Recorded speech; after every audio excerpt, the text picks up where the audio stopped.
دائما أبدا على حبيبك خير خلق كلهم।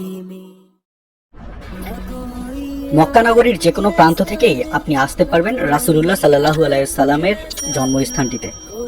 তবে আমরা যে দিকটি দিয়ে এসেছি সেদিকের একটু বিস্তারিত আপনাদের সামনে তুলে ধরার চেষ্টা করছি। আমি যে জায়গাটিতে দাঁড়িয়ে রয়েছি এটি ঠিক জিন মসজিদ বরাবর সড়ক। এই সড়ক দিয়ে আব্দুল আজিজ গেটের উল্টো দিক থেকে আমরা পবিত্র হারাম শরীফে প্রবেশ করব। এই সড়ক থেকে হারাম শরীফের দিকে যেতে হাতের বাঁ দিকেই পড়বে মহামানব রাসূলুল্লাহ সাল্লাল্লাহু আলাইহি সাল্লামের জন্মস্থান। সৈয়দুল কাউনাইনি ওয়া ফাকালাইন মুহাম্মাদুন সৈয়দুল কাউনাইনি ওয়া ফাকালাইন ওয়াল ফারিকাইনি মিন উরবি ওয়া মিন আজাম। ভিডিওতে হলুদ রঙের যে বাড়িটি দেখছেন এই বাড়িটি রাসূলুল্লাহ সাল্লাল্লাহু আলাইহি সাল্লামের জন্মস্থান। আমরা আপনাদের এই বাড়িটির একদম কাছাকাছি নিয়ে যাব।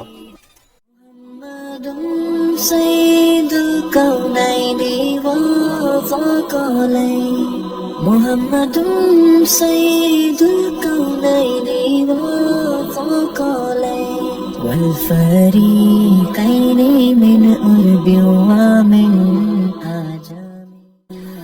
রাসূলুল্লাহ সাল্লাল্লাহু আলাইহি সাল্লামের সম্ভাব্য এই জন্মস্থানটিকে এখন তৈরি করা হয়েছে একটি আধুনিক লাইব্রেরিতে। পবিত্র মসজিদুল হারামের ঠিক পূর্ব দিকে অবস্থিত রাসূলুল্লাহ সাল্লাল্লাহু আলাইহি সাল্লামের সম্ভাব্য এই জন্মস্থানের পেছনের দিকটি সম্পূর্ণই পাহাড় বেষ্টিত। सलाम उस पर के जिसके घर न चांदी थी न सोना था सलाम उस पर। হযরত মুহাম্মদ সাল্লাল্লাহু আলাইহি সাল্লামের বাড়ির ঠিক মূল দরজার সামনে এসে দুদিকে তাকিয়ে দেখবেন বাংলায় বেশ কিছু নির্দেশনা দেয়া আছে। এখানে আসলে এই নির্দেশনাগুলো মেনে চলার চেষ্টা করবেন।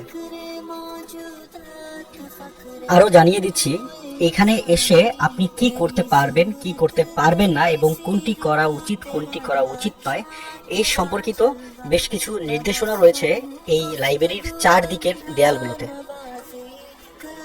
আমরা সেই নির্দেশনাগুলোই ঘুরে ঘুরে আপনাদের সামনে তুলে ধরার জন্য চেষ্টা করছি।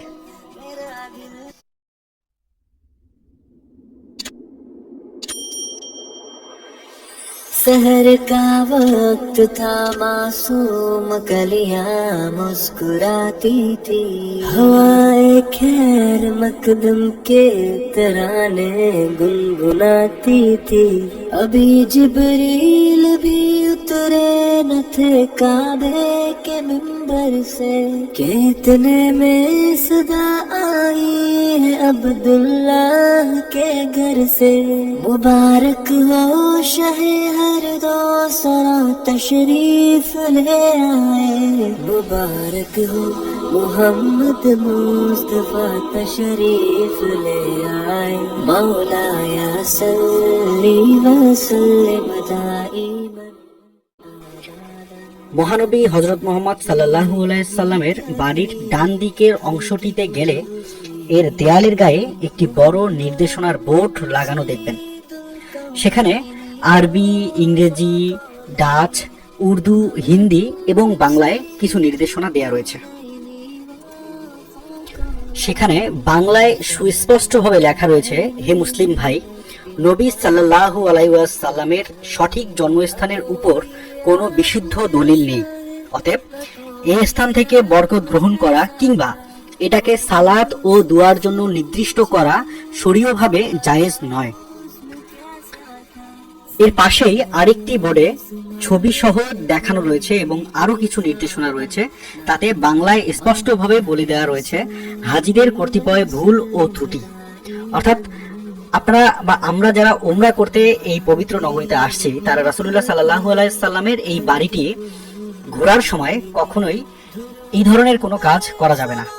এখানে নামাজ আদায় করা, এর দেয়াল ধরে চুম্বন করা, দেয়াল ধরে দেয়াল ঘেঁষে দাঁড়িয়ে থাকা, এসবের কোনোটি এখানে করা যাবে না এবং তা ধর্মীয়ভাবে জায়েজ নয়।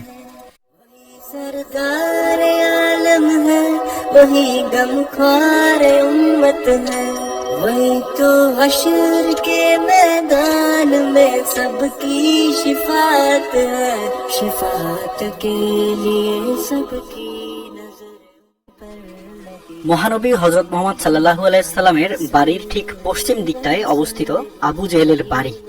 অবশ্য এটি এখন আর বাড়ি নেই। আমার সোজা বরাবর যে ছোট গেটটি দেখছেন, একতলা বিল্ডিং সমতুল্য, এটিই ছিল আবু জেহেলের বাড়ি। এটিকে হারাম কর্তৃপক্ষ ভেঙে টয়লেট বানিয়ে দিয়েছেন। আজ এটুকুই, আবারও নতুন কোনো ভিডিও নিয়ে হাজির হব আপনাদের সামনে। সে পর্যন্ত খুদা হাফেজ। सैयदुल कौनैनि व ज़क़लैन, मुहम्मदुन सैयदुल कौनैनि व ज़क़लैन, वल फरीक़ैनि मिन अरबि व मिन अजमी। कोई आप जैसा